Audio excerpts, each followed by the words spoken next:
Crews were out at the park today for what could be a costly cleanup. ABC 7 News reporter Cornell Bernard joins us live from there with more on this story. Cornell.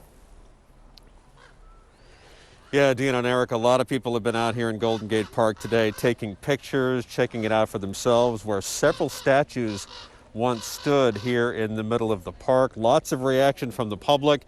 The mayor also has a lot to say.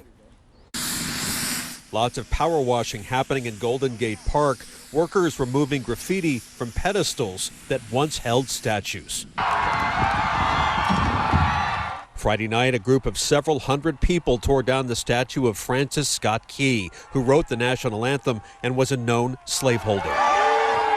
The statue of Junipero Serra was also toppled. Serra established the California Missions and is accused of committing atrocities against Native Americans. The statue later doused with red paint. The bust of Ulysses Grant was also brought to the ground. Another statue of Spanish writer Miguel Cervantes was vandalized. This vandalism.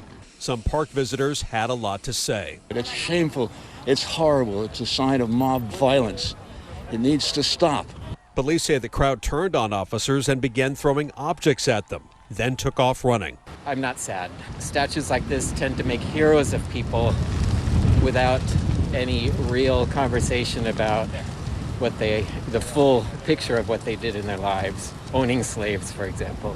Mayor London Breed acknowledged pain felt in the country, rooted in a history of slavery and oppression. In a statement, she said, every dollar we spend cleaning up this vandalism takes funding away from actually supporting our community, including our African American community. I say this not to defend any particular statue or what it represents, but to recognize that when people take action in the name of my community, they should actually involve us. This comes a day after city officials removed a statue of Christopher Columbus from Coit Tower. Being a Southern boy myself, I understand exactly what's happening.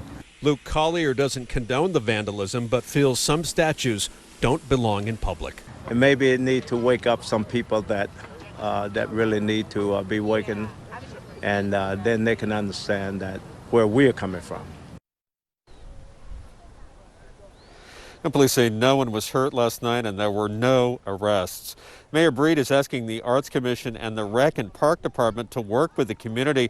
In a statement, she says we want to evaluate public art and its intersection with our country's racist history so that public art can reflect the city's values.